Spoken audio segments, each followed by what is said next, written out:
त्या दिवशी मंदिरात भेटलात तेव्हाही खूप आनंद वाटला होता आणि आज तर तुम्ही मीराचे काका म्हणून आमच्या घरी आलात, त्यामुळे आणखीन आनंद वाटतोय. पण आमच्यापेक्षाही तुमच्या मीराला केवढा आनंद झालाय बघा ना. मीरा, तुझं घर तर खूप मोठं आहे ग. हे बघ, मी घरात सुद्धा उडू शकतो.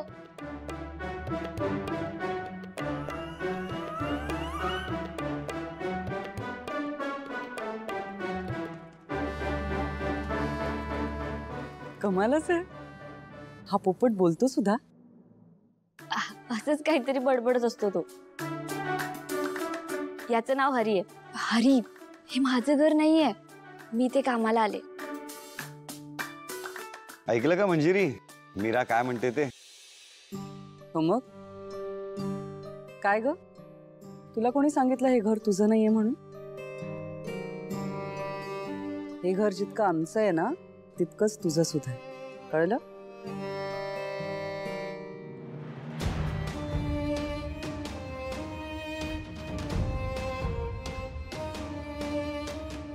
आतापर्यंतच्या आयुष्यात तुमच्या इतकी चांगली माणसं आज पहिल्यांदा भेटली. हे घर जेवढं मोठं आहे ना इतकंच तुमचं मनही खूप मोठं आहे. नाही हो, तसं काही नाही. सगळी देवीची कृपा आहे.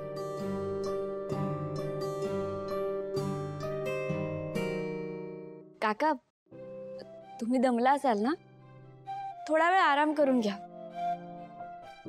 बाईसाहेब, तुम्ही यांना माझ्या खोलीत घेऊन जाते. हा, मला ते चालणार नाही.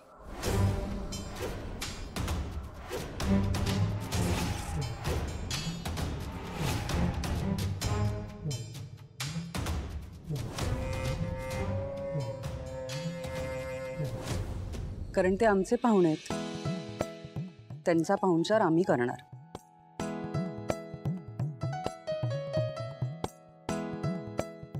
प्रवास करून थकला असाल तुम्ही, आधी थोडंसं खाऊन घ्या.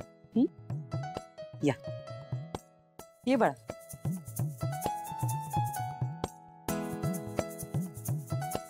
अहो बॅग राहू दे. हा,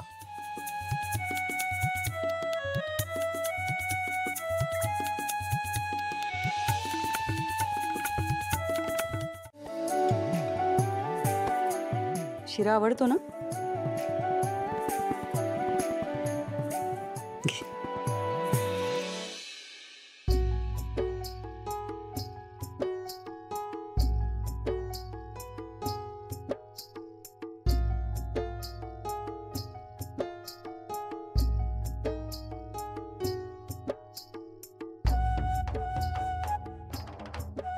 मीरा, मला असं वाटतं की माझ्यामुळे संकोच होतोय त्यांना. मी एक काम करते, मी आज जाते, त्यांना काय हवं नको ते बघतो.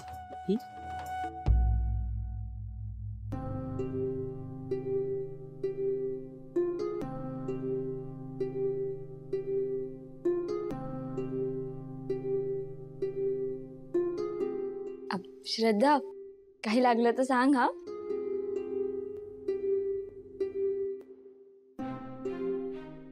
मीरा, या घरातली माणसं किती चांगली आहेत ग. म्हणजे आता मंजिरी बाई साहेबांचंच बघ ना, गडगंज श्रीमंती आहे, पण त्यांच्या वागण्यात बोलण्यात किती साधेपणा आहे, किती आपुलकी आहे, संस्कार दिसतात. आतापर्यंत तुझ्या आयुष्यात इतकं प्रेमाने वागणारी माणसं नव्हती, पण आता देवीच्या कृपेने आली आहेत. जप हा त्यांना बाळा.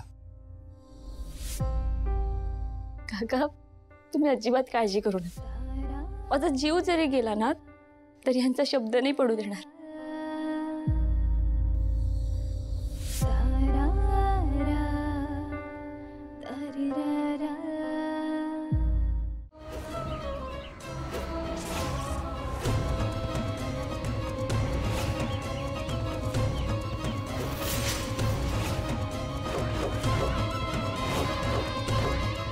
हे काय बाबा?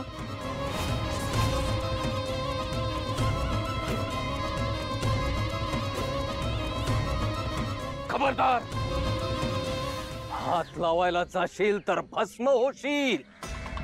दिव्य कवडी आहे ती. आधीच्या मालकाने स्वतःहून दिल्याशिवाय नवा मालक तिला स्पर्श देखील करू शकत नाही. आणि ज्याच्या मनात पाप आहे अशा साधारण मनुष्याने जर तिला स्पर्श करायचा प्रयत्न केला तर त्याचा मृत्यू निश्चित.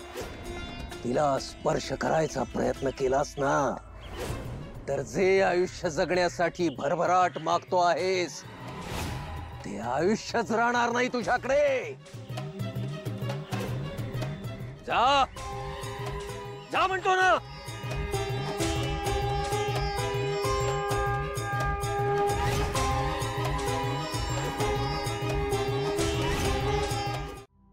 बाबा कसे आहेत?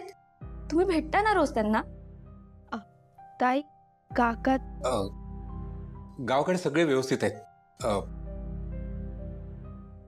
दादा गावातच असतो ना, मी भेटतो ना रोज त्याला. तू नको काळजी करूस बाळा. काका मला बाबांची खूप आठवण येते. नक्की बरे आहेत ना ते?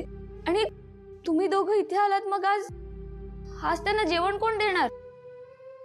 अगं मंदिरातले बुवा आहेत ना आपले, ते देणार ना जेवण. मी सांगून आलोय त्यांना. बाळा तू तुझ्या इथल्या कामांकडे लक्ष दे, या घराकडे लक्ष दे. तू नको काळजी करूस. कामात काही कसूर होऊ देऊ नकोस बाळा. काका मी रोज स्वतःला हेच समजवत असते की फक्त काही दिवसांचाच प्रश्न आहे, पण मला नाही राहत. मला बाबांची खूप आठवण येते. मला काळजी वाटते हो त्यांची.